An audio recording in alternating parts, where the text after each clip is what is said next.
Табыгый кырсык коркунучунун дээрлик 98% түштүк региондоруна туура келүүдө. Бүгүнкү күндө 4155 үй бүлө жер көчкү жүрүп кетүү тобокелчилиги бар аймактарда күн кечиришүүдө. Ош облусунун өзгөн Алай, Каракулжа, Кара Суу, Жалал Абадтын Суузак, Аксы, Базар Коргон райондорунда жана Майлы Суу шаарында жер көчкү жүрүп кетиши мүмкүн. Булар өтө кооптуу региондорго кирет. Жаз алдында дагы 5 аймакта жердин активдешкени байкалган. Бүгүнкү күндө жана жогоруда токтолуп кеткендей жер көчкүлөрдүн активдүүсү бир 4-5 гана жерде болду. Атап кетсем, Ош областынын Каракулжа районунун Жетимдөбө, Каракөз аймагынын Жетимдөбө айылында ошол жер көчкүлөрдүн жаракаларынын чоңоюусу гана байкалды.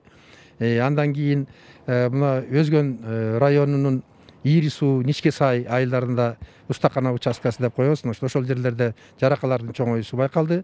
Буга чейин коркунуч жараткан аймактарды таштап чыгып кетүү боюнча тургундарга эскертүүлөр берилген. Ал тургай жер бөлүнүп, мамлекет тарабынан насыялар берилген. Жардам алганына карабай жашоочулар азыркыга чейин конуштарында жашап келишет. Айла кеткендиктен адам өлүмүнүн алдын алып, министрлик жыл сайын кооптуу аймакта жашагандарды убактылуу башка жака көчүрүп келүүдө. Учурда коопсуз жерлерге чатырлар тигилип, тургундар көчүрүлүп жатат. Ош облусу боюнча 83 убактылуу баш калкалоочу жайлар айылдарга жеткирилди. Алар Алай жана Каракулжа райондоруна туура келет.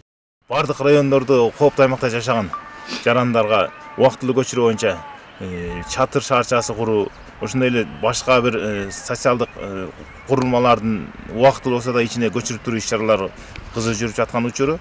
Ал эми кооптуу аймакта жашаган жарандарды көчүп чыгуу боюнча биздин өздүк курам, ошондой эле жергиликтүү бийлик органдары тарабынан эскертмелер берилип келүүдө. Жергиликтүүлөрдү убактылуу көчүрүү иштери жүргүзүлүп жатканы менен аларды биротоло алып чыгып кетүү оор бойдон калып жатат. Министрлик маселенин чечүүнүн кошумча жолун издеп табууда. Жер көчкү коркунучу бар тилкеде жашагандардын турак жайы камсыздандырууга кирбегендиги эске алынып, атайын долбоор даярдалды. Ага ылайык калк массалык отурукташкан айылдарга коркунуч туудурган жер көчкү тилкелеринин топурактары техника менен көчүрүлөт. Социалдык мекемелер жок болуп, калктын саны аз болгон учурда жашоочулар орун которот. Бул долбоорду Азия өнүктүрүү банкы колдоп, учурда техникалык экономикалык негиздемеси даярдалууда. Проектинин жалпы суммасы $40 миллион деп болжолдонууда. Быйыл укуктук жагы жөнгө салынса, келерки жылы иш башталат. Жумуштар 6 жылга созулмакчы. Өтө коркунучтуу жер көчкүлөрдү мындай тектирлеп түшүрүү, анан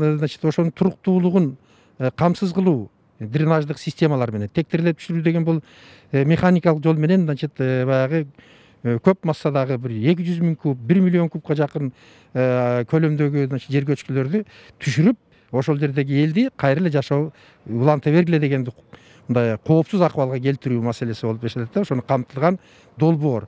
Табигаттын кубулушунан улам жаан жаган учурда капчыгайлардан түшкөн суулардагы нугун өзгөртүп, ашыкча түйшүктөрдү жаратып жатат. Министрлик быйылдагы жаан-чачын нормадан көп жаай турганын эскертүүдө. Мындан улам дарыялар, сайдагы суулардын деңгээли көтөрүлүп, суу ташкынын пайда кылышы мүмкүн. Башта айткандай, тоодон келген суулар нугун өзгөрткөндүктөн каналдарга суу батпай ашып кетүүдө. Натыйжада калктуу конуштарды, айыл чарба жерлерин сел алып кетүүдө. Мындай коркунуч алдыда дагы күтүлүүдө. Ар бир жашоочу сак болууга тийиш. Министрлик айрым толуп калган сел өтүүчү каналдарын күн мурунтан тазалаганга жетишип калган. Учурда алардан калганын тазалоону улантууда.